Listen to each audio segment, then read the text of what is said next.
The Hunger Games series is filled with fascinating characters, each carrying a complex history beyond what fans see on the page. One of the most mysterious figures is Tigris Snow, first introduced in Mockingjay as a rebel ally but later revealed in the Ballad of Songbirds and Snakes to be President Coriolanus Snow's cousin.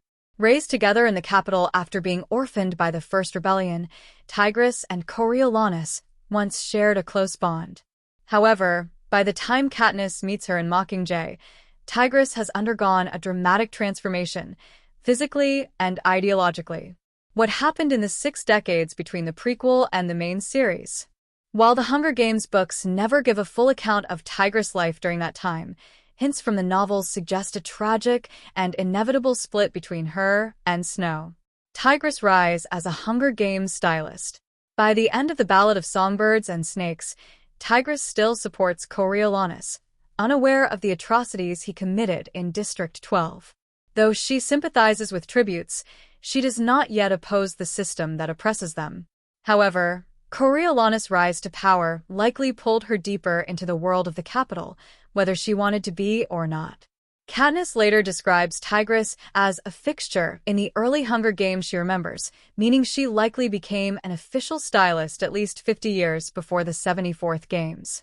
Given her early role in assisting Lucy Greybeard before her interview, it's possible Snow himself helped secure her place in the game's growing entertainment industry. At first, Tigris may have convinced herself that styling tributes was a way to offer them dignity before their deaths. But as the decades passed, her job became more than just fashion. It was propaganda. The capital's obsession with image turned her into a tool for a system she despised, and the more she tried to conform, the more she physically changed herself. The breaking point. Why did Tigris turn against Snow? Tigris' transformation into a capital outcast likely didn't happen overnight. While Katniss assumes in Mockingjay that she was fired simply for being not pretty enough by capital standards, Tigris' deep-seated resentment towards Snow suggests a more personal betrayal. There are a few theories about what finally drove her to join the rebellion. Her empathy for tributes. Tigris was already more sympathetic to tributes than Coriolanus in their youth. Over the years, as she worked on games after games, it's possible she secretly tried to protect tributes in small ways, only to have Snow notice and punish her for it. Her physical transformation as a rebellion against Snow. Tigris' extensive plastic surgery and tattoos might not have been just for vanity. Some fans speculate she altered her appearance to distance herself from Snow, rejecting their shared family legacy. The more she changed, the less she resembled the cousin who had become Panem's greatest tyrant. A deeper connection to the underground rebellion. It's possible that Tigris wasn't just dismissed from her stylist position but was actively exiled from capital society for suspected disloyalty. Could she have been involved with previous rebel movements long before the Second Rebellion? Her connection to Plutarch Heavensbee suggests she wasn't a last-minute recruit. She had likely been working against Snow in secret for years. The Finnick connection theory. Some fans believe Tigris may have had a personal reason for turning on Snow. Since Snow was known for exploiting tributes for his own gain, especially through forced prostitution rings exposed by Finnick Odair, it's possible Tigris witnessed these horrors firsthand, or even lost someone she cared about to Snow's cruelty.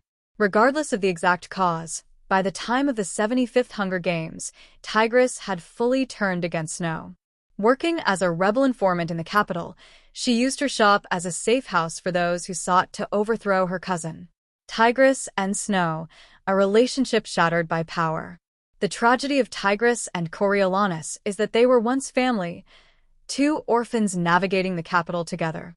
But power changed Coriolanus, and he discarded her the same way he discarded anyone who no longer served his interests.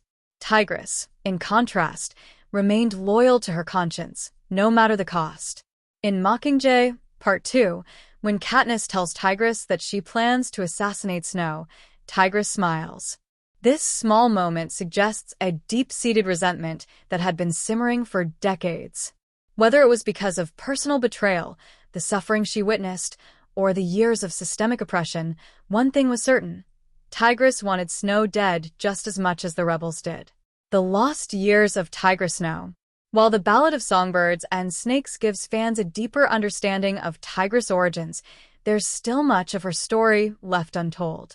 The years between the 10th and 76th Hunger Games remain a mystery, but the clues left by Susan Collins paint a picture of a woman who spent her life torn between survival and morality, until she finally chose to fight back.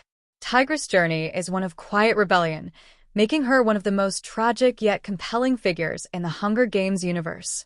Whether we ever learn more about her missing decades or not, her story is proof that even in the capital, not everyone was willing to bow to Snow's rule.